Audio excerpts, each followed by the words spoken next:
Obviously, I'm not going to speak only about Lebanon. Good morning, everyone, and thank you for being here today. I'm very excited to be here for so many reasons. I want to open this conference, this first session of this conference, with on a very personal note. As you know, that's what I usually do with my briefings. It's always never not. It's always not only personal. This house, this is my father's house in Damascus. During the last previous weekend, President Trump gave us a lot of surprises about this.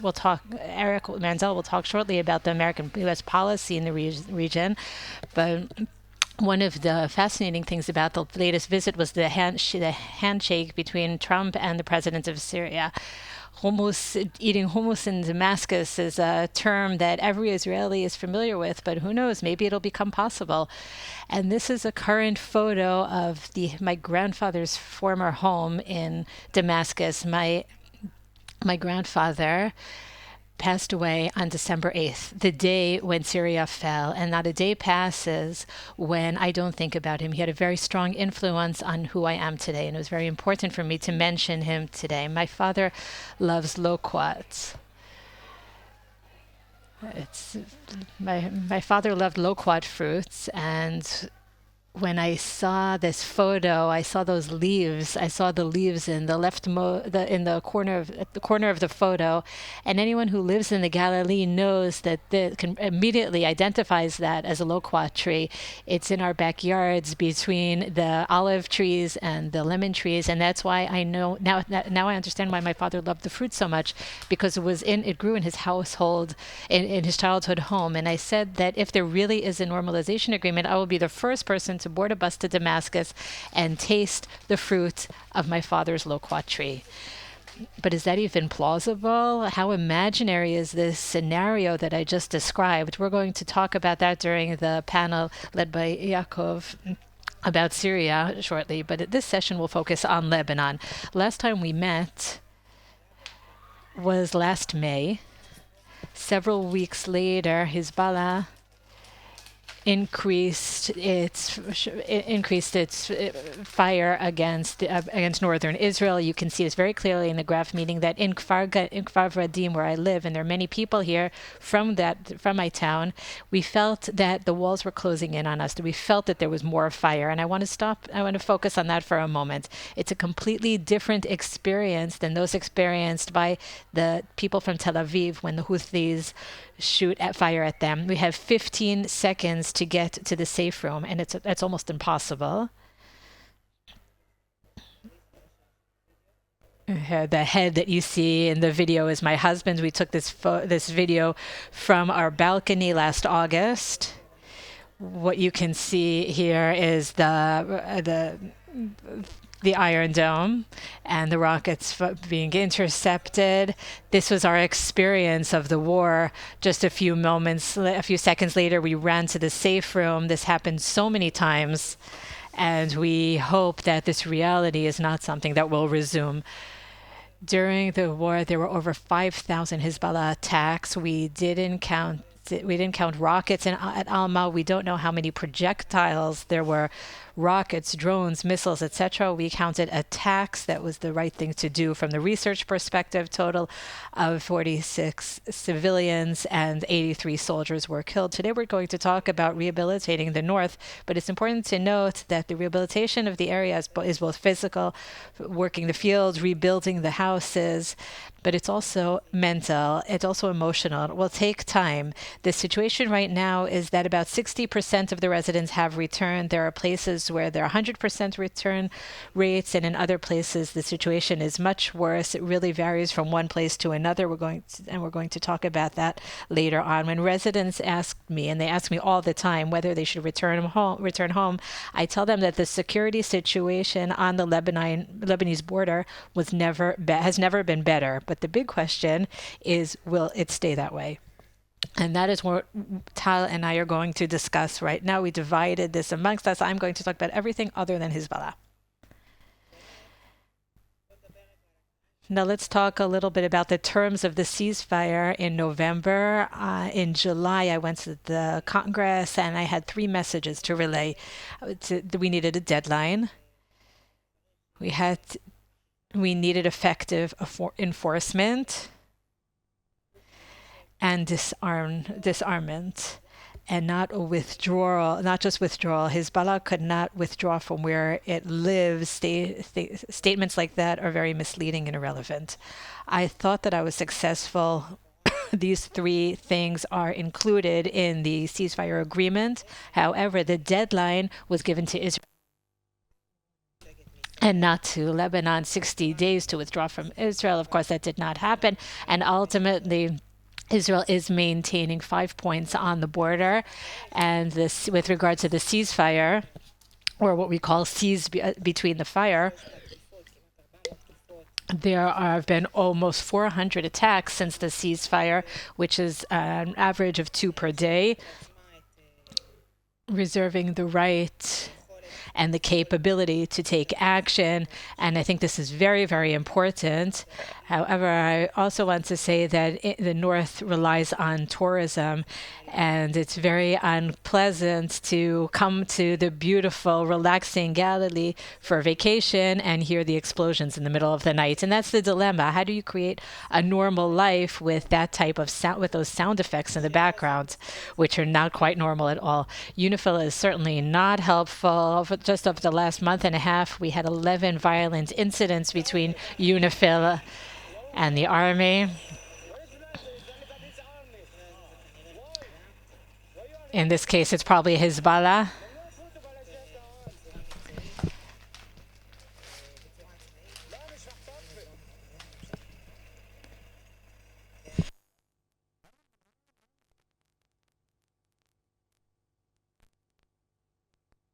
I'm sorry, the sounds of the video is too loud. I can't hear her.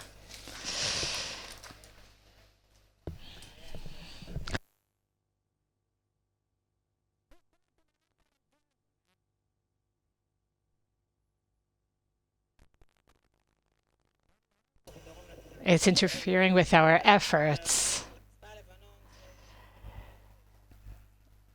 LAF is one of the main one of the greatest question marks that we have, because the Lebanese army, as we hear on the media, both the Israeli media and the international media, that they're trying, they're working, they have excellent PR, and they say that they're working. They talk about it all the time. The army talks about finding 500 weapons stores in Lebanon, 500 weapons stores. Hezbollah weapons may be belonging to others, and I ask, but where are they? IDF published so many photos of the Hezbollah weapons that they found in Lebanon, but where are the weapons that LAF found? And the only photo that we have, I think this is maybe the only photo. There's one other video. This is it. And here too, it's public relations. There is an American, there's a French representative standing here looking at the rockets that don't look anything like the sophisticated weapons that we know that Hezbollah has, that the IDF found and retrieved from Lebanon. Now, before we talk about the decision making by diplomats and leaders, there are residents. There are 60,000 people and tens of thousands of people like us who weren't evacuated, who lived with a deep sense of fear, fearing that Hezbollah would invade the Galilee, and then lived through genuine risks, genuine threat posed by the missiles and rockets to our lives. And these people here in the photos need this proof that Hezbollah is indeed being disarmed. We need to see this proof with our very own eyes. The woman who lives in Avivim or in Sarit on the border, that woman has to see this proof with her own eyes, to see those 500 stores. If there are 500 stores, then we should see 500 photos. And we don't have that. Now let's add to that we know that there are commanders in the Lebanese army, their names are here on the screen, that are very problematic. They have been collaborating for many years, and we've been familiar with these names for many years. They collaborate with Hezbollah very actively, hiding the military actions of Hezbollah in southern Lebanon, and this is not something that we can tolerate. If Lebanon insists that it has changed face, if the president of Lebanon, the prime minister of Lebanon, tell the Americans that they're doing something different now, then they have to prove it, because talk in the Middle East is nice, but it's not always related to action. And here's an excellent example. On Tegros, the U.S. envoy to Beirut tells the Prime Minister of Lebanon that Hezbollah cannot be part of the government, and receives a promise that Hezbollah will not be part of the government. And then she gets on the plane, goes back home, and on the media he says, I founded a government that's apolitical, meaning that doesn't have politicians, but it doesn't mean that it doesn't have include members of Hezbollah. And that very day, this poster was published on social media in Lebanon. And if you know how to read Arabic, then you understand that it says 5 ministers with poking a finger in the eye of the Americans. At the number 5 on the American flag, 5 ministers that are the 5 ministers in the government appointed, the ministers. 2 were appointed by Hezbollah. They are physicians. They may be wonderful people, but they were appointed by Hezbollah. And 3 were appointed by Amal, who are not politicians, but those are the ones who appointed them. I hope I have my facts right. Is that? Now, the situation is complicated, which means that on the one hand, things are happening there, and we say things that we say are wonderful. But on the other hand, and Alma is the one in charge of the good news in Alma, so he'll talk about Hezbollah shortly. There are things that are going in the right direction, and this is an example.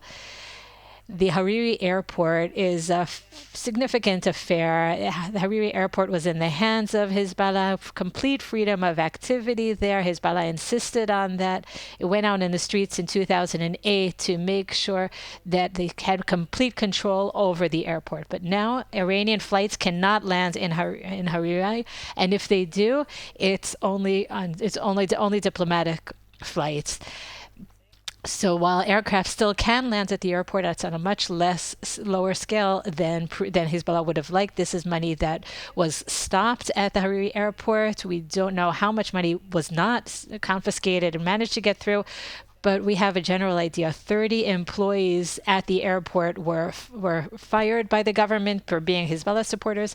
These are positive directions, but as I said before, it's a positive direction, but it's still inadequate. And I'm often asked, what do the Lebanese think after that whole mess, after everything that happened? What do the Lebanese people think? Do they support Hezbollah? Do they continue to support Hezbollah? Now, first of all, we have to stop talking about the Lebanese people, because in Lebanon has a very diverse population. There are those who traditionally object to Hezbollah and those who traditionally support Hezbollah. And what we ask at Alma from the research perspective is whether the people who traditionally support Hezbollah and receive all of the services, as you will see in the video, they receive fuel. This is a Hezbollah video, of course. Pharmacy services with an Iranian flag in the background. Supermarket, ambulance services, healthcare services, and banks. This is the symbol of the Hezbollah banks. That once you receive all these services, go vote. Now, this is a month of municipal elections in Lebanon. Next week it will be southern Lebanon. We'll have more information. There were already elections in Bekaa, and there Hezbollah won. So those who traditionally supported Hezbollah, at least according to the information that we have today, continue to support Hezbollah traditionally. Of course, there are changes, but these voices are not enough for me to be able to say that the trends are changing. That, unfortunately, that's not the situation. Another question that I'm asked, I talked about normalization with Syria, and during one of the webinars that David mentioned before, I was asked about normalization with Lebanon, and that day I received this photo. A photo of Sheikh Muafa Tarif with the president of Lebanon, Joseph Aoun. And after this photo was released, it kind of gave a boost on social media, the Israeli social media, of course. It kind of showed that hope that they're willing to shake hands with an Israeli sheikh who presents himself as a global cleric, and for good reason. So he said, okay, maybe this is just the beginning and we can start talking from here. However, Joseph On immediately understood the situation and released a clarification statement saying that no, I didn't know who he was.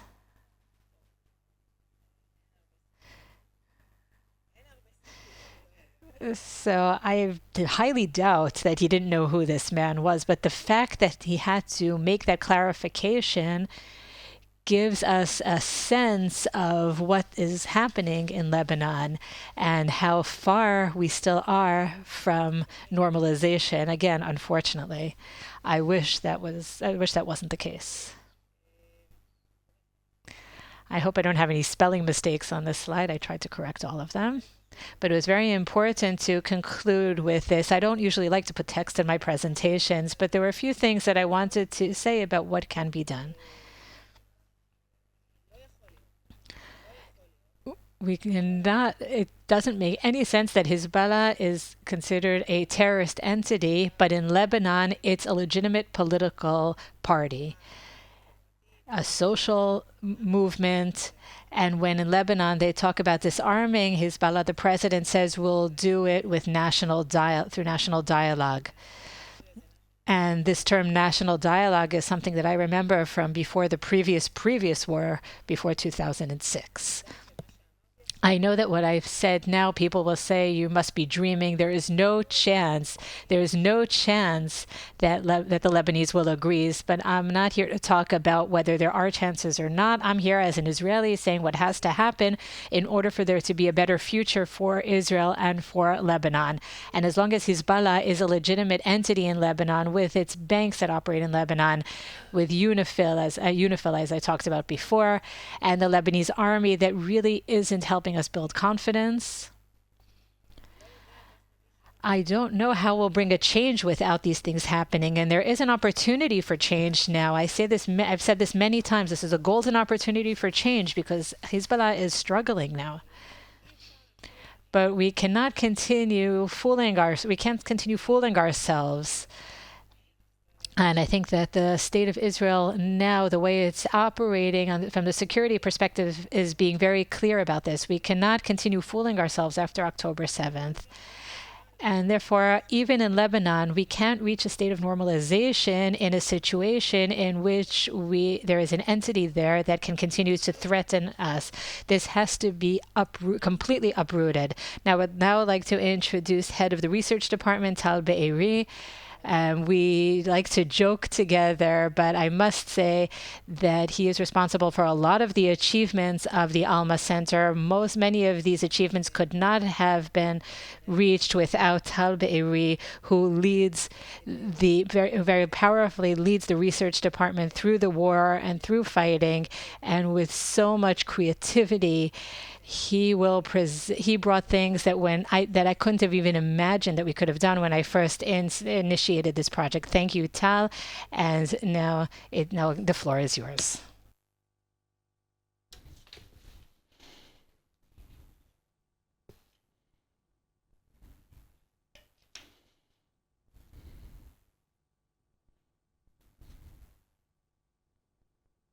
Well, good morning, everyone. I will ask in the next 15 minutes and answer, do we now have a real opportunity to get rid of Hezbollah with an emphasis on its military force to disarm it, or is it actually a dangerous illusion?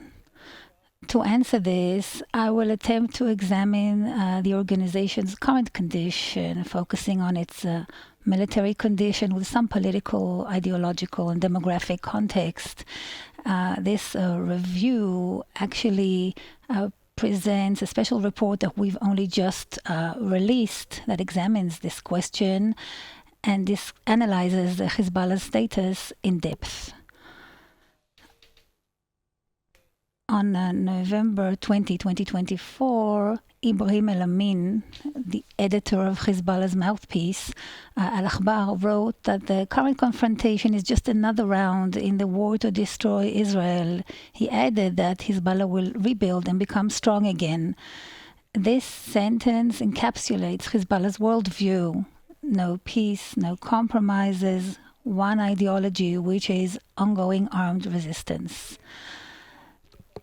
This brings us to the distinction between the outward appearance, Hezbollah's apparent weakness, the removal of its signs in Beirut, and that is all on the media work, operations at the airport that do or don't bear fruit, and a talk about disarmament of Hezbollah versus the reality where Hezbollah still has an army, no less, and behind the scenes works to rebuild it with Iranian assistance.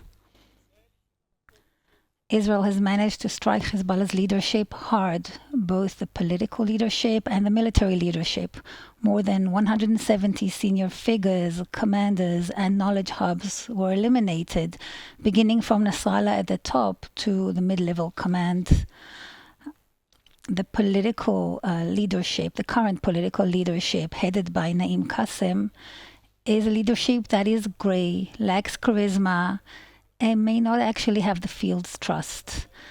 To date, there is even information about a sort of an internal discussion about a leadership change, which the Iranians and Naim Qassem will need to decide about. And I mentioned the Iranians first for good reason.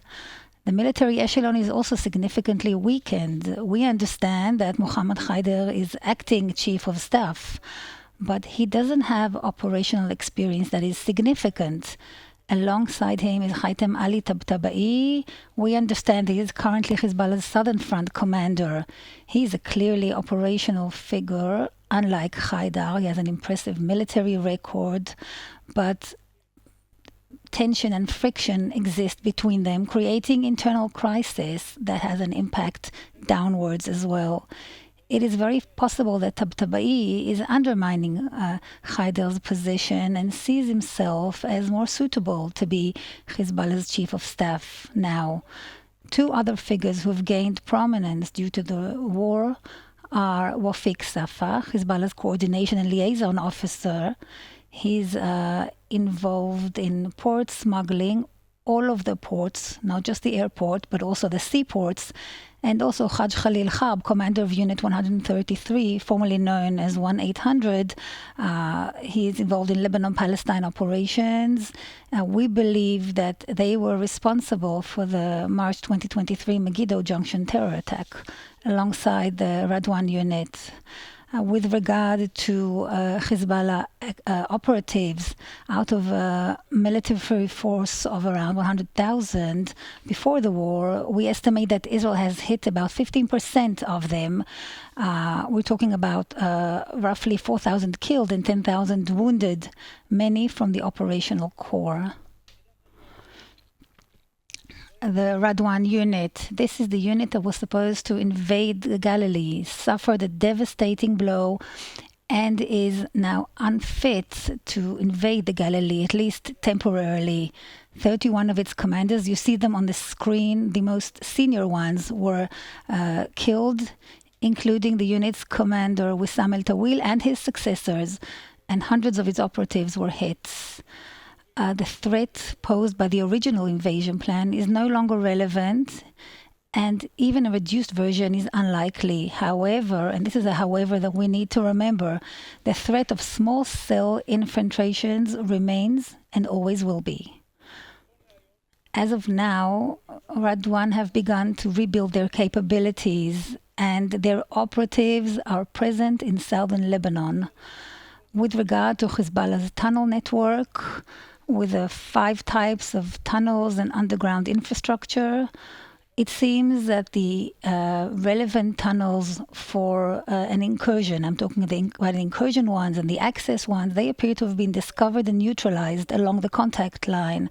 However, Hezbollah still maintains extensive underground infrastructure, including tactical and strategic tunnels that were not harmed north of the Litani, where the IDF did not maneuver, and also in the Bekaa area.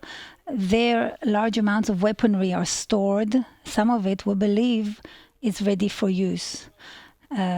A good example is the vast infrastructure east of Nabatea that was bombed on May 8th, which contained tunnel and shaft infrastructure.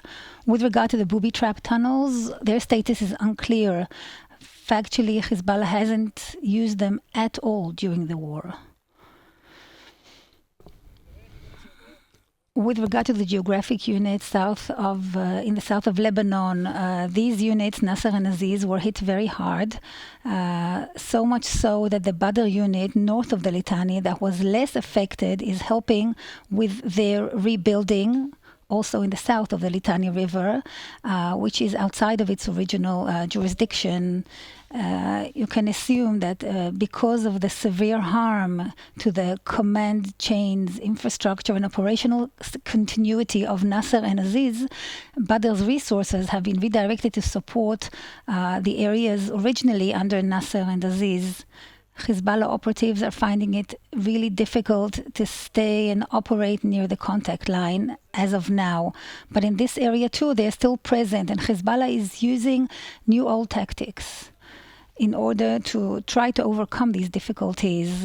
It is acting to flood the border region with civilian caravans from an NGO called Izru Zelazeh, in Hebrew, help one another.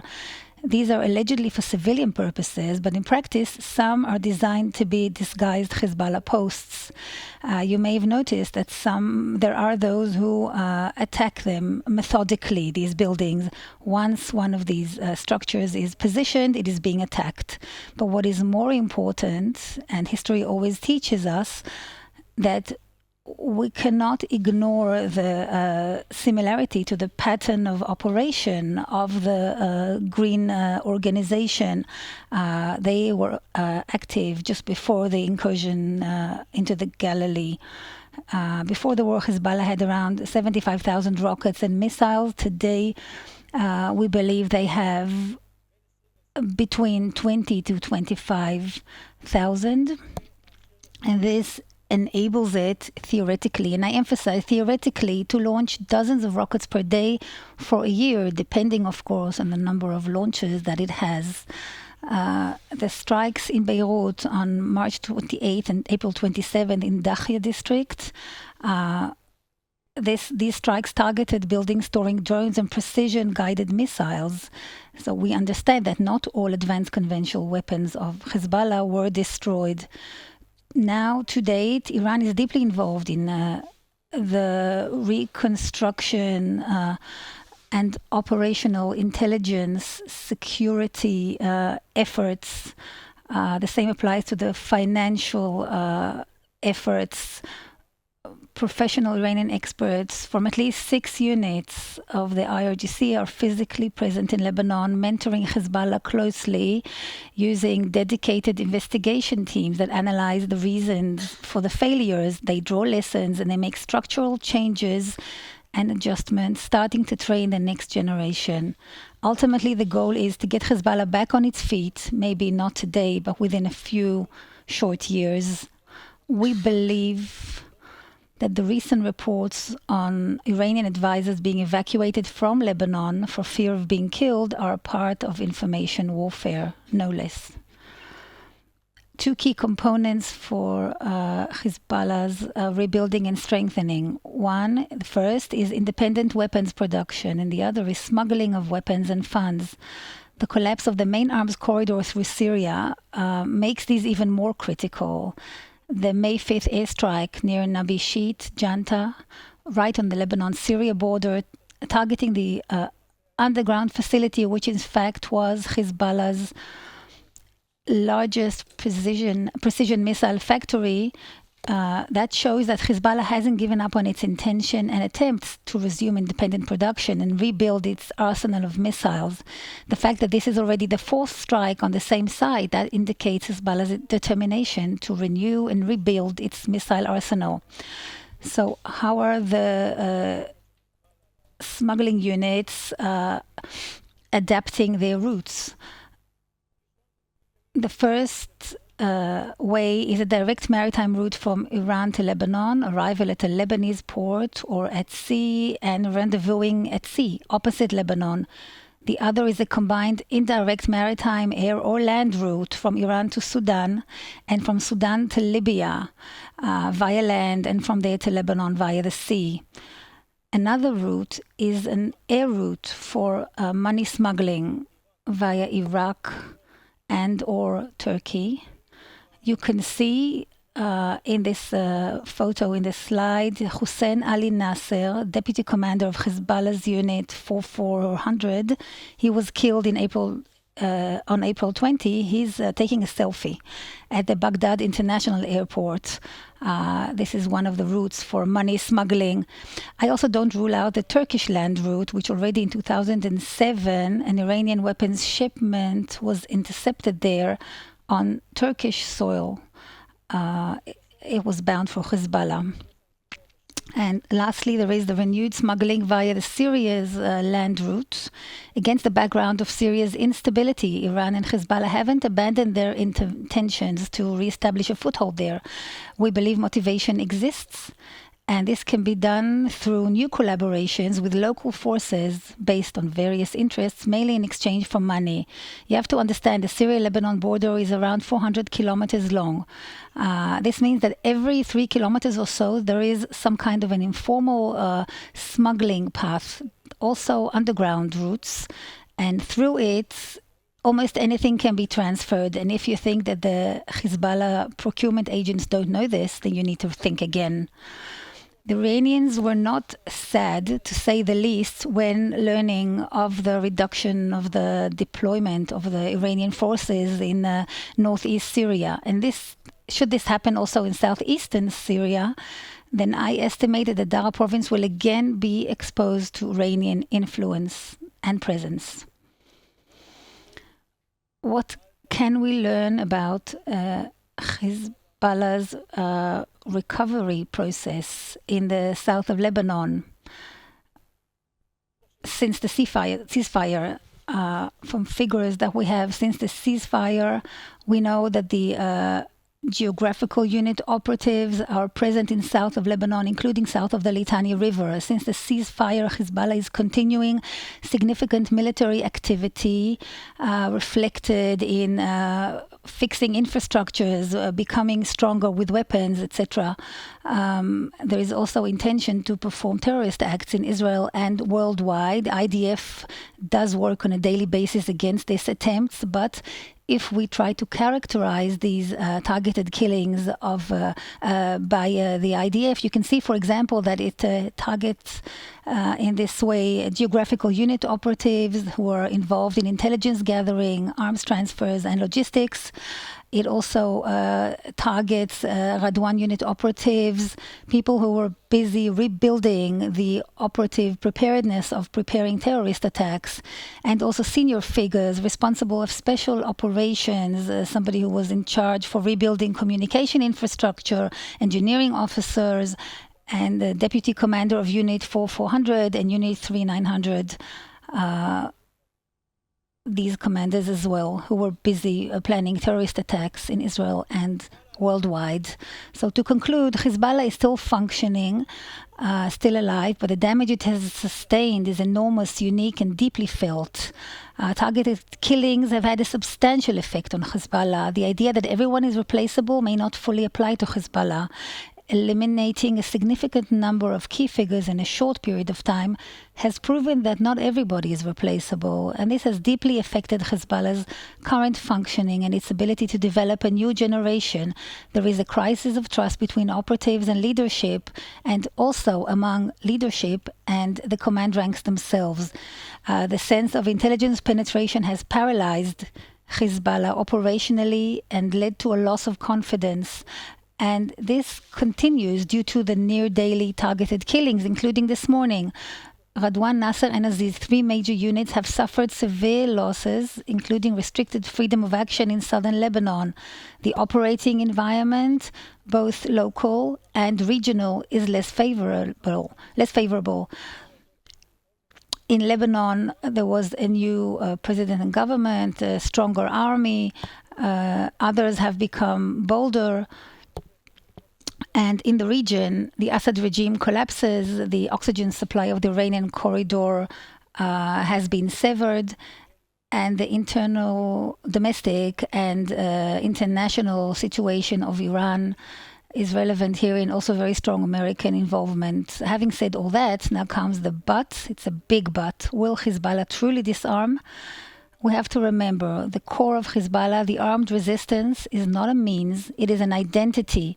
The ideology and motivation for the resistance to destroy Israel remains intact, and the Iranians are strategically committed to rehabilitating Hezbollah. Within Hezbollah, they make arrangements for all of the base and all of the municipal services. The Shiites are now between 35 and 50% of the population, depends who you ask, and the demography is the quiet, ultimate weapon of Hezbollah. This rifle on Hezbollah's flag that you see, that is not a decoration. It is not a decoration. It's a statement. And I quote Nasrallah, they will take our souls before they take our weapons, not because we love weapons, but because they are a symbol of honor and pride. Perhaps this is a historic opportunity to significantly weaken Hezbollah, but dismantling it, I'm not optimistic. This is an organization driven by a sense of mission and strategic patience. Lebanon's current process might even lead to the opposite situation of internal escalation, and possibly in such a scenario, Hezbollah may behave like a wounded beast, and then there will be a civil war. Hezbollah only needs time and patience. The question is, does Israel have that same patience? Hezbollah made a strategic mistake when not immediately and fully joining Hamas on October 7th. In such context, Ibrahim Akil, who was in charge of operations in Hezbollah and responsible for the Radwan force, is said to have said that there is no such thing as half war. Either wage an overall war against Israel, commencing with an extensive incursion into the Galilee, or nothing at all. Akil was right, and from Israel's perspective, it's good that Nasrallah did not listen to him. Israel severely hurt Hezbollah, but did not crush it. Israel will continue to fight an ongoing battle against an ideological enemy that is patient and sometimes sophisticated. And therefore, we don't have to ask whether there is a historic opportunity to get rid of Hezbollah and its force, but the question is whether Israel has the patience required in order to continue to weaken it constantly until Hezbollah is no longer relevant. And in addition, does the country of Lebanon have the ability and a desire to confront Hezbollah? As I mentioned, the full analysis is found in a special report that we've just published. Thank you very much.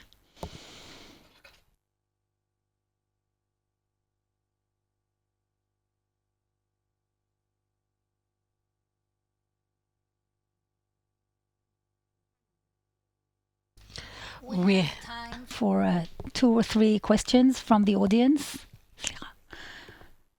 We'll gladly answer some questions. Miri.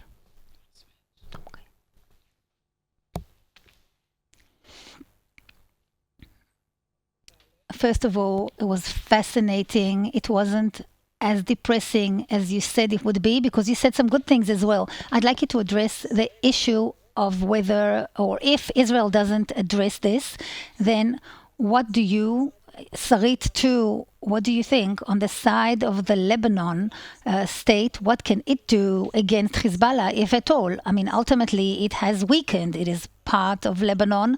This issue that we always asked, how much more Lebanese, how much more Islamic resistance, but in my head, this is constantly the model of Iraq, of what happened in 2003 in Iraq, what was done to the Sunnis, what it led to in Iraq, and how is it reflected in Lebanon. Let me just say, I'm laughing because this statement of Iraq model, I say it and they tell me stop saying it. There is a lot of disagreement between us. So I say it in the context of what will happen if Hezbollah says, you know what, no problem, I will just join the Lebanese army. It's all okay, it's all good. That just happens in Syria as well. So I just continued your question. Tal, please answer. So as you saw, I'm less optimistic, even though I've learned to be more balanced, in my opinion. But as I said, in the end, of my words, the issue of Hezbollah in Lebanon, if ultimately it will pushed against the wall and things will be more extreme for it, I believe that it is likely that there will be a civil war of sorts, because ultimately Hezbollah is not going to give up its status in Lebanon, its ability to carry weapons, the ability of an independent army. That's how I see things. And to wit, some of the examples that I gave, if the Lebanese state does as much as it purports to do, and as much as the Lebanese army advertises 500 sites, then okay, where was the site in Abatia? Where was the site in Janta? These are the key sites. So this leads me to tell you, even based on several indications that we see in Lebanon, it is very possible that there is a coordination of sorts, above the table and under the table. In some sort of coordination, saying, we'll take care of this side, that side, and this one. Are these sides you Hezbollah, you're willing to give up on these sites? Okay, but then you're not allowed to touch our important sites. And ultimately, I don't see circumstances where the state of Lebanon, to answer your question, as I said earlier, disarms Hezbollah. I don't see a situation of this kind. Any more questions? What impact did the U.S. brokered ceasefire have? And if there was no ceasefire, could Israel have completely dismantled Hezbollah? I'll answer in English. I don't think that Israel's goals were to completely dismantle Hezbollah. The goals were to lift the threat of the rockets and the threat of invasion. I do agree that maybe we should have done a little bit more, because we didn't get all the way to the Litani River. The maneuver was very close to the border, and there are areas where in South Lebanon where you still have a lot of weapons inside the towns that, as we've seen, it's not enough to bomb by airstrikes. And as Tal said, what the Lebanese army it's not enough. So I think a few more weeks maybe could have done better, but I don't think we ever tried to dismantle Hezbollah completely, because it's not just a military militia, because it's much more than that. And that's why you need the Lebanese here on board as well. What needed to be neutralized is the immediate threat. You always have to remember the clock, the international clock. And that's what has been done. The imminent risk in the form of Radwan's invasion, that was neutralized. That possibility does not exist anymore now. But I'm not talking about what we should have done. I'm talking about what we need to continue doing. The state of Israel has to continue, in my opinion, even forever, to continue to hurt Hezbollah and weaken it, and aspire to make it as not relevant, as irrelevant as possible in the entire Lebanese area, under this title of rehabilitation. So everything that is defined as rehabilitation, Israel has to land blows on it each day, every day, until as long as necessary. Another question from the back there. If you can just wait for the microphone, please. Hi. If there's no UNIFIL, then what is the alternative? What do you propose if there is no UNIFIL? Maybe the question should be, what is UNIFIL's task in order for us to even find an alternative? Okay, that too. Well, 1701 in 2006 tried to do something else, tried to say, let's give more power to an international force, but didn't say all the way what this international force is required to do. And there is an internal contradiction in the wording of that resolution. And therefore, this is why there is a disagreement between the Israelis and the others. What is UNIFIL's task? if we take the Israeli position for a moment and we say that their mandate was to disarm Hezbollah south of the Litani, then UNIFIL got in our way trying to do that during the war, and they also concealed Hezbollah's military activity in open areas that really could have been entered. There was no reason not to. Under their noses, training went on, weapons were hidden. All of that was designed to be used for Hezbollah's incursion into Israel. So who needs to disarm Hezbollah? Personally, I think it has to be tremendous pressure applied by an international mechanism, the United States and France and others, together with the Lebanese. But as Tal says, we're not sure that this is enough. There's not always a solution that is available. I, over the years, have said, okay, UNIFIL can give us 1,000 soldiers instead of 10,000. And they will be the mediators when things happen on the ground, because ultimately we're on the border and, there's flooding here and trash over there. And somebody needs to be able to talk with both parties. But after I saw what happened here during the war, I think it's just not good enough. I mean, we can establish a different international platform, but this particular one is not good for us. Wait, let me ask, within UNIFIL's mechanism, in your opinion, is there a mole, Hezbollah mole? I don't know. I really don't know why UNIFIL is collaborating with Hezbollah. I've looked for various reasons over the years. None of the reasons I found was convincing enough, so I'm not going to share them with you. And there was one last question there at the back, and then we'll move on to the next panel. I wanted to ask you to address briefly the possibility that existed of a massive strategic surprise in the north, as happened in the south. For 18 months, we've been talking about all the failures and all these misperceptions with regard to the south. And you actually were on it for years before that. But according to what I understand, we almost reached catastrophic circumstances. So is there any real soul searching? Is it really the same in the south and in the north, or is this a different matter? This is a very painful issue for several reasons. First of all, as a resident of the north, I feel that we were just lucky. I don't know if there's any investigations and inquiries about this. I have no idea. I hope there are. Tal and I also, we don't know, or I don't know why Hezbollah did not enter on October 7th at 6:29. There's all kinds of possible reasons.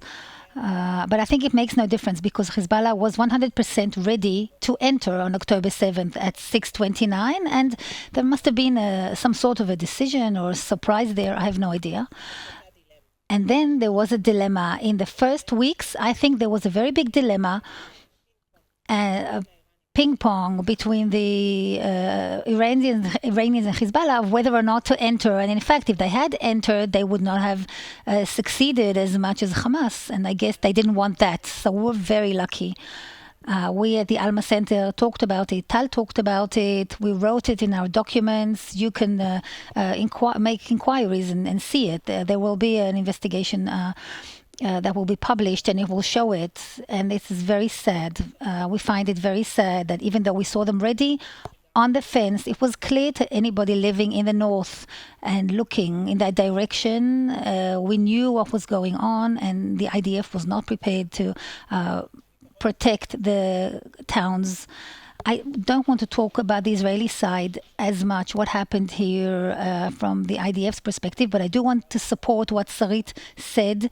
Hezbollah was ready to invade the Galilee immediately. I can say that again, according to what we understand and what we understood since the end of 2022 through 2023, and it became especially clear towards the summer. It was a clear statement that we put out in Alma Center. We said it's a matter of after the holidays, the high holidays, Hezbollah may choose to perform an extreme move and invade the Galilee.